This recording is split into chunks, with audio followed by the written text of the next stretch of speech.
Ce type est un génie. Comme rentrer à vélo après le travail. S'avérait trop pénible dans les montées. Il s'est arrêté pour observer, et a rapidement trouvé une solution astucieuse. Il a d'abord rentré chez lui à vélo, puis a placé un morceau de fer angulaire à l'horizontale, de chaque côté de la fourche avant, le fixant avec des soudures par points, pour former une barre de soutien. Il s'est ensuite procuré un moteur de moyeu provenant d'un scooter électrique. De chaque côté de l'arbre du moteur, il a encastré une barre de fer fendue, qu'il a fixée à l'aide d'écrous serrés à la clé. L'autre extrémité de la barre de fer pouvait alors reposer sur la cornière, soudée par points pour plus de stabilité. Pour renforcer la solidité de la structure, l'homme a ajouté 2 tubes carrés comme tubes de soutien à la base, un de chaque côté. Il a ensuite soudé par points le boîtier de la batterie, au cadre du vélo. Comme la batterie devait être installée, la selle du vélo a d'abord été retirée. Le contrôleur du moteur et 2 batteries de 12 volts ont ensuite été placées à l'intérieur du boîtier de batterie. Les batteries ont été connectées en série. Après avoir tout câblé, la selle a été remise en place. Le guidon d'origine du vélo a ensuite été retiré. Il a été remplacé par une poignée d'accélérateur équipée d'un interrupteur à clé et d'un affichage du niveau de batterie. Par la suite, le câblage du moteur moyeu et le câblage du contrôleur du moteur au câble de connexion du guidon. Fixez tout le câblage au câble avec l'attache de câble. Une fois l'opération terminée,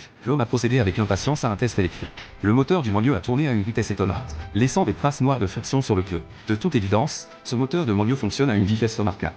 Bien que de taille compacte, il offre une efficacité énergétique impressionnante et une puissance rapide.